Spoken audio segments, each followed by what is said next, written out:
Hi, I'm Jerry Lipkin. At Valley National Bank, we believe consumers need help understanding the complex banking and financial issues affecting their lives.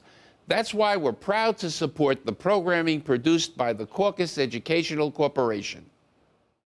Funding for this edition of One-on-One with Steve Adubato has been provided by Hackensack Meridian Health, Hackensack University Medical Center Foundation, Valley National Bank, the New Jersey Education Association, Cone Resnick, Accounting, Tax, and Advisory, where forward thinking creates results, St. Peter's University, the Jesuit University of New Jersey, and by the New Jersey Office of the Insurance Fraud Prosecutor. Insurance fraud costs New Jersey families $1,300 a year. Promotional support provided by hipnewjersey.com. Live hard, work hard, play hard. You're from New Jersey, and so are we. And by Observer New Jersey Politics. This is One-on-One. I'm an equal American just like you are. The jobs of tomorrow are not the jobs of yesterday. Look at this. You got this? Here it is, man. Look at that. Life without dance is boring. When you first heard that they were doing Charlie Rose and Gayle King, didn't you go, what? Do you enjoy talking politics? No. People call me because they feel nobody's paying attention. Our culture, I don't think, has ever been tested the way it's being tested right now. Such a good question. High five.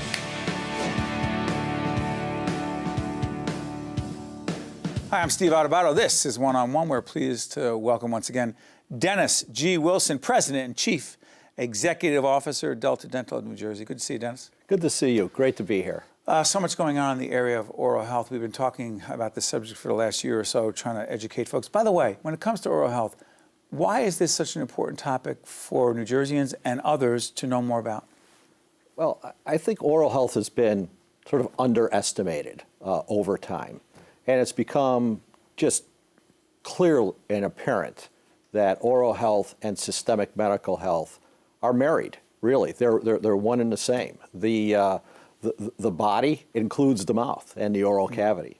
So it's just part of us. It's connected to so many other things, disease states, anomalies, that sort of thing. Let's talk about the future of healthcare leadership. You've told our producers that it is critical that the future of healthcare leadership be understood by everybody. What does that really mean? Well, the future of healthcare, when I talk about the future, I talk about transformation. And that's transformation of a historically maybe disparate system where there are just pieces and parts, some knitted together, some not. The future is about real consolidation.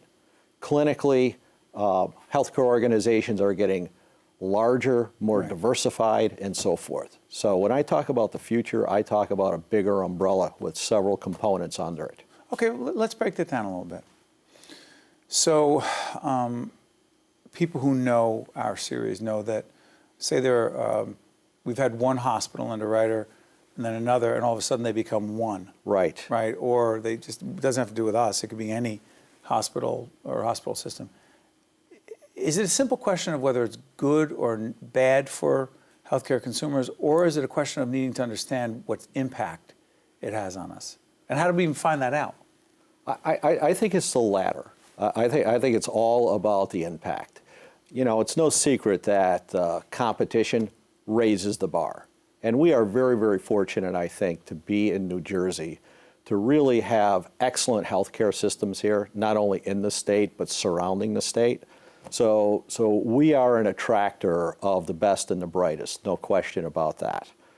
And it's all about the outcomes. It's all about getting people better, preventing diseases, managing diseases better. And when resources combined and the more consolidation we get, in my opinion, I think it's better off for ultimately the patient, who is why we're all here. Now, you talk about patient-centered care. And there's a lot of rhetoric around the Affordable Care Act. There's a lot of confusion about the Affordable Care Act. And we're doing this in the fall of 2016. And we have no interest in talking about the presidential race. It'll be decided. This will be seen after. Sure. But the bigger question is this. When it comes to the ACA, Obamacare, right, what do you believe the real impact has been in terms of oral health?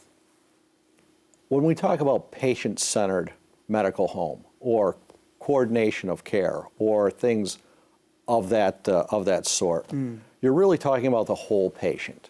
And you're really talking about managing the particular disease states or propensities that a patient might have relative to their overall health, not just oral health, not just systemic medical health, but the whole patient.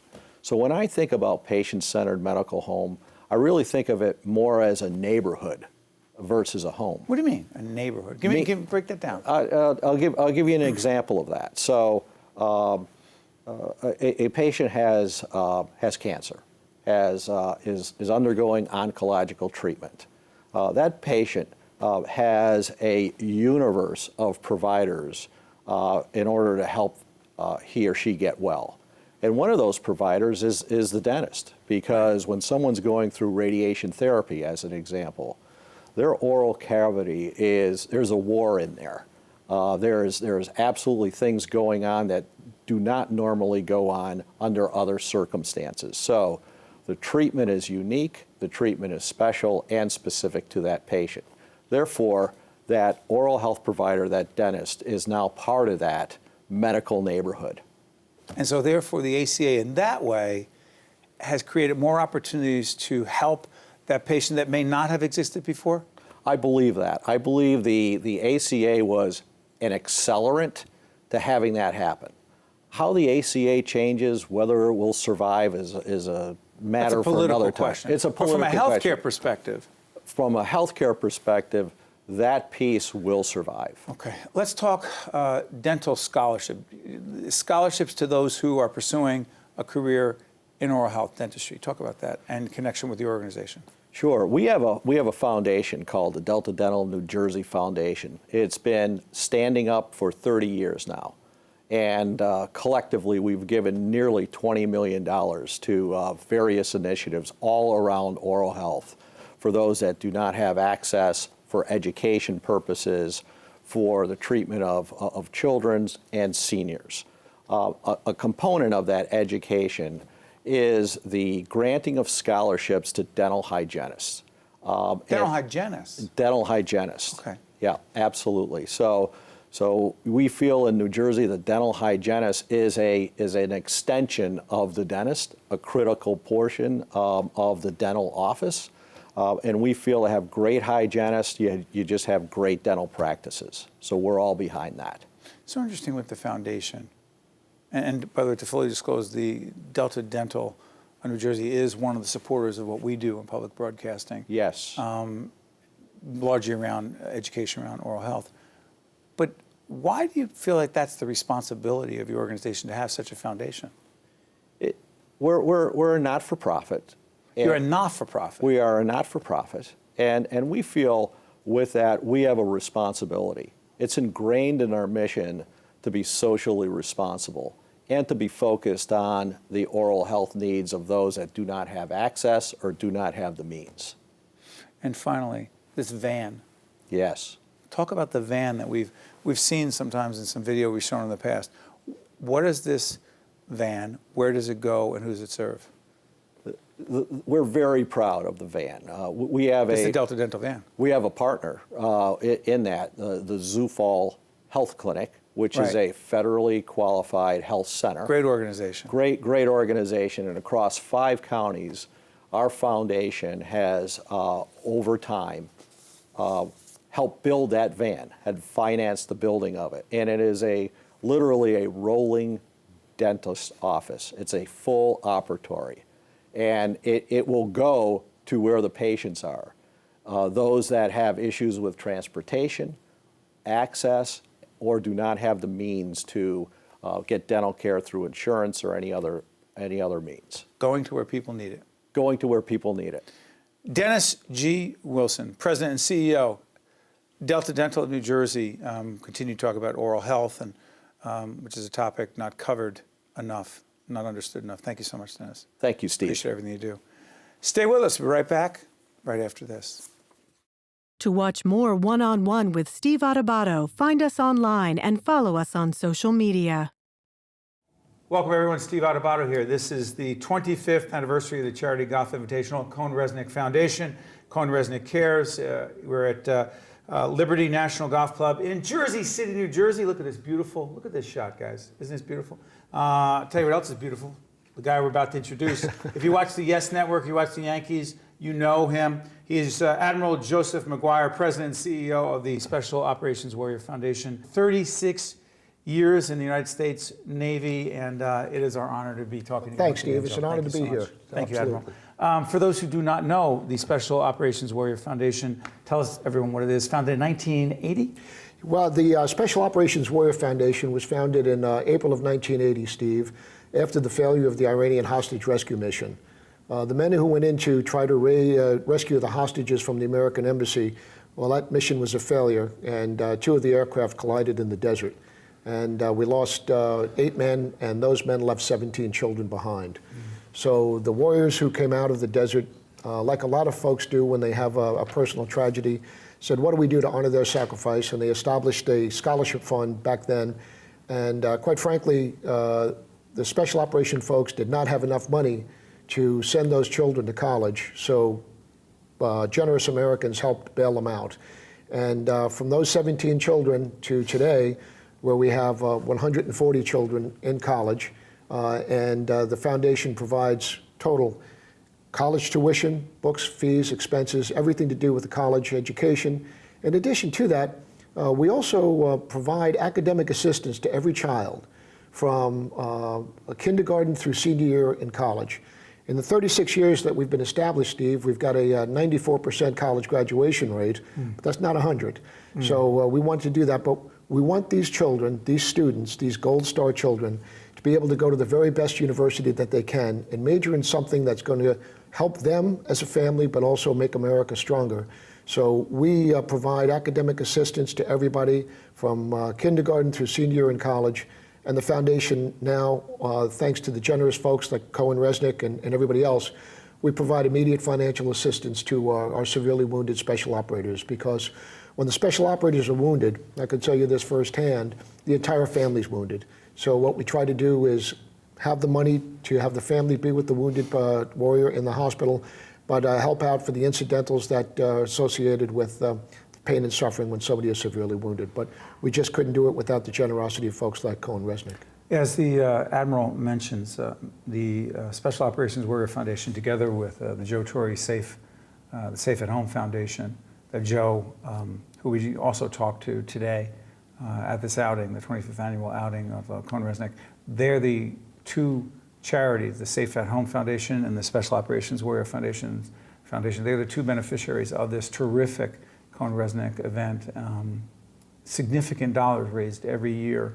And I will tell you, for those of us who are Yankee fans, you go to a Yankee game and we see that sign out in right field, the Special Operations Warrior Foundation. I'm sure a lot of people, particularly in the middle of the 7th inning when you're standing there with your hand over your heart and people recognize the service of men and women to our country, they see the sign, but they don't really understand what that logo means. What does it mean? Well, the logo obviously was established by committee because there's an awful lot there. There's a. What does it represent? It represents the men and women of special operations and their family. There are 67,000 men and women serving in the United States Special Operations Command. These are folks from Green Berets, Rangers, the 160th Special Operation Aviation Regiment, Marine Raiders, SEALs, but also cryptologic technicians, supply clerks, everybody. So all 67,000 people and their families are covered by the Special Operations Warrior Foundation. And today, our special operators are in Libya, Syria, Iraq, Afghanistan, Yemen, Nigeria, and 75 other countries every single day. And they know that if something happens to them, the Special Operation Warrior Foundation has their back. But we couldn't do what we do without the backing and the generosity of folks like the New York Yankees and folks like Cohen Resnick. The children. I mean, one of the things, for those of us who have been part of this annual charity event that Cohen Resnick has, and I'm honored to be a part of this event and host it later on in the day. Full disclosure, I've done leadership development at Cohen Resnick for many years. They've been an underwriter of our work on public broadcasting. One of the great things is, we'd rather it not be the case, rather it not be the reality, but some of the children of these special warriors, if you will, come and join us, who are in college, who have graduated from college, and they tell their stories, Admiral, and they share what these dollars have meant to them and their lives and their families. Well, I'm happy to say, and I'm very grateful that Cohen Resnick has contributed over $725,000 to our foundation. And that has provided a lot of education for many children of the fallen, as well as the immediate financial assistance. And what does it do for these young people, though? Because those stories are powerful. What has it really done for them? Well, Eisenhower said that the non-commissioned officer is the United States Army. And the same thing is true in all of the services. It is our non-commissioned officers that really do the fighting and the dying. Now, I spent 36 years as a commissioned officer, and I did lose a lot of officers in the last 15 years of this campaign. But the vast majority of people who do the fighting and dying are enlisted people. And quite often, more often than not, that the children that we send to college are the first members of their family to be able to receive a college education. So it's not only a defining thing for that child and the family, but for all of America. That I think with the election that's going on right now, we all know that it's important to have an informed and educated electorate. And these children who graduate from college and go on to do something, we have doctors, lawyers, people who are TV personalities as well, who really get out and make a difference. So it gives them an opportunity to make a difference in this world, but also lets them know that there is somebody who remembers their father and honors their sacrifice. You know, we do a very good job in America to acknowledge the military and let them know that we care. When we see people in uniform, people will stop them and say, thank you for your service. Is it enough? Sorry for interrupting. Is it enough, Admiral? What's that? Is it enough? No. You know, I mean, to me, it's important, Steve, to say thank you. We allow them, the active duty military, to board the aircraft before the rest of us as a sign of respect and appreciation. But if you really want to say thank you for your service, say thank you to somebody who can no longer hear you because they're in Section 60 of Arlington National Cemetery, but their widow and their children can hear you. And when you put skin in the game and make a contribution to one of these charities and provide college education for these children, then they know that somebody really is honoring my father's sacrifice and making a difference in this world. So when I say, folks, you know, thank you for your service, I certainly appreciate that. It's important to say thank you, but actions speak louder than words. And if you want to make a difference, get involved. Well, Admiral, not only thank you for your service, but also right now, thank you for what you are doing. Thank you for what your colleagues have been doing at the Special Operations Warrior Foundation. Thank you for joining us every year at this outing. Well, Steve, let me say I appreciate that. And you know, after 36 years in uniform, I was fortunate to be able to send both my children to college. Not every special operator lives that long to do that. So today, although I'm no longer in uniform, I still feel like I have a covenant with the men and women of special operations. And some checks I sign very quickly, but some checks it takes me a while because I remember the father, I remember burying that man, and I remember when that young girl who I'm writing a college tuition check right now was just a young child, that you've seen her grow. And also, it's a way to remember the men that we served with. But I'm absolutely proud and honored to be doing what I'm doing. And in a small way, it's loyalty to your teammates, dead or alive. And those men and women may no longer be with us, but the Special Operations Warrior Foundation and all of us in the Special Operations community will always do the best we can to honor their service and sacrifice. But once again, we could not do it without the contributions of great Americans and folks like Cohen Resnick. Thank you, Admiral. You bet, buddy. Thank you, Steve. To see more one-on-one with Steve Adubato programs, visit us online at steveadubato.org.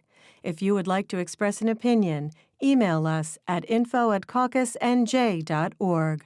Find us on Facebook at facebook.com/Steve Adubato PhD and follow us on Twitter at Steve Adubato.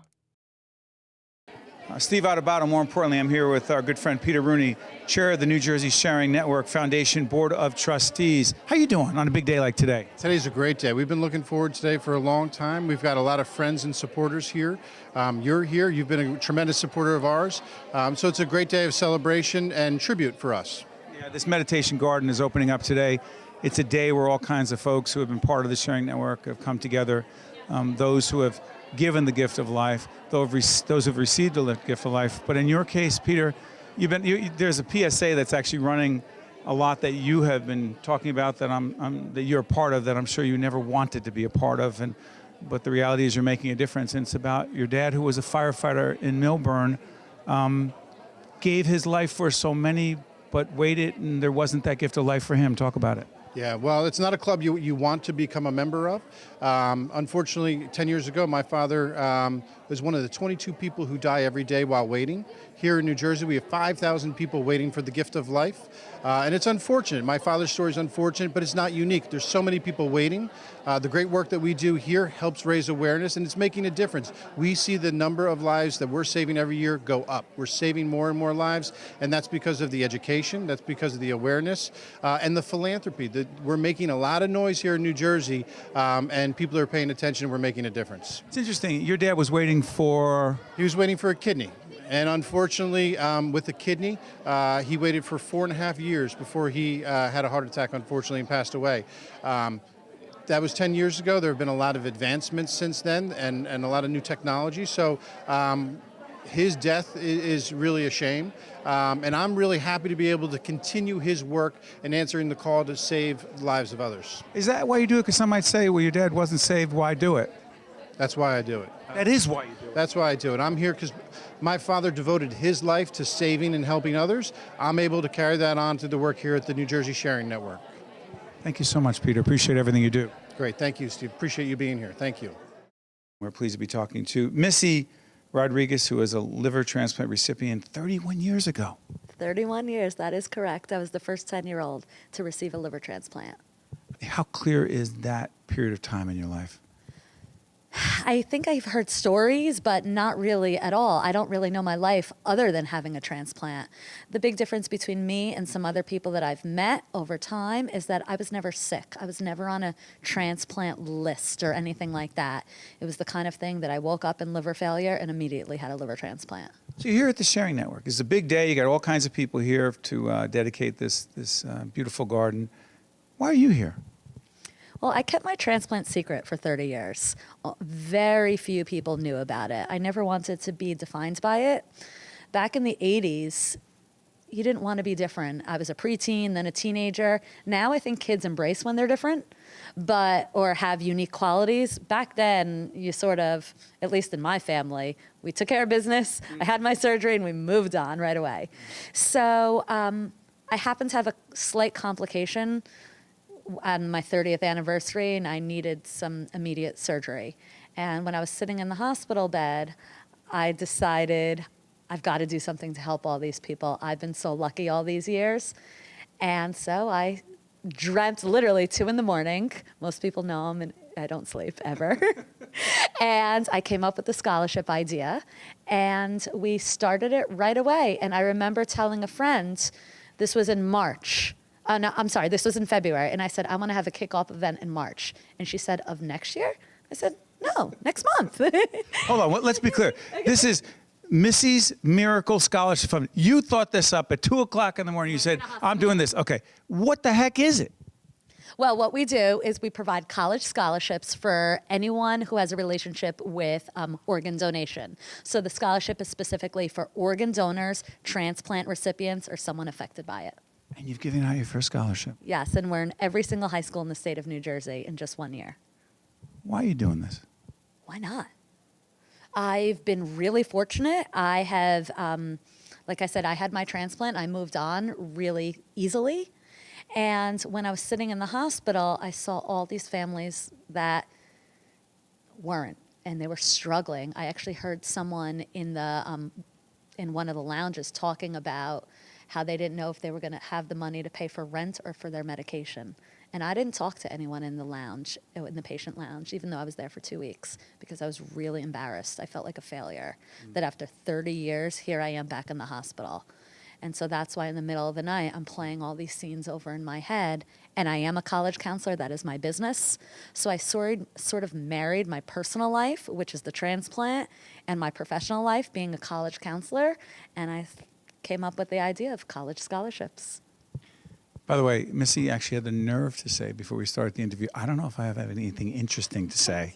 And all you're doing is... It's nothing different for me. This is just who I am. And now that I've sort of come out last year and told people about this, it's really empowering. And I feel like I've gotten well, I know I've gotten amazing support through the events that we've held this past year. And even in my town, the publicity that I've gotten has just been so unwavering and incredible.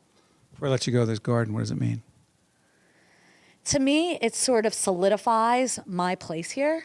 And I have all these things. I have the butterfly. I have the scholarship. I was just at the transplant games where I won 3 gold medals, so those are going to be here.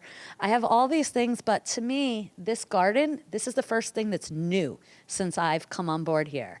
And so I remember when they were first talking about it, and now it's here, and there's going to be a plaque with my name on it honoring Missy's miracle. So I feel like I've been part of this, whereas everything else was here, and I've used it and gotten to meet great people, but now this is something that I think I helped create.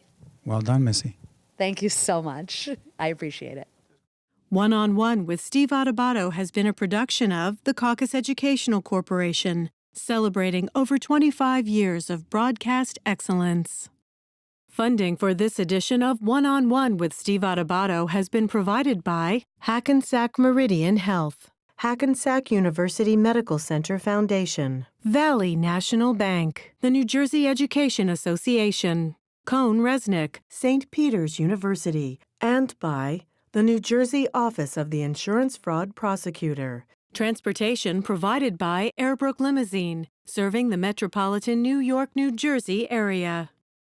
Our world relies on secure digital systems. What's vulnerable? Everything. Infrastructure, finance, national security. Everything is connected, so everything is at risk. Cybersecurity experts are needed in every industry. St. Peter's University Cybersecurity Master's Degree Program and Premier Cyber Center identifies threats and combats attacks. To secure the future, be a part of building it with St. Peter's University Cybersecurity Program.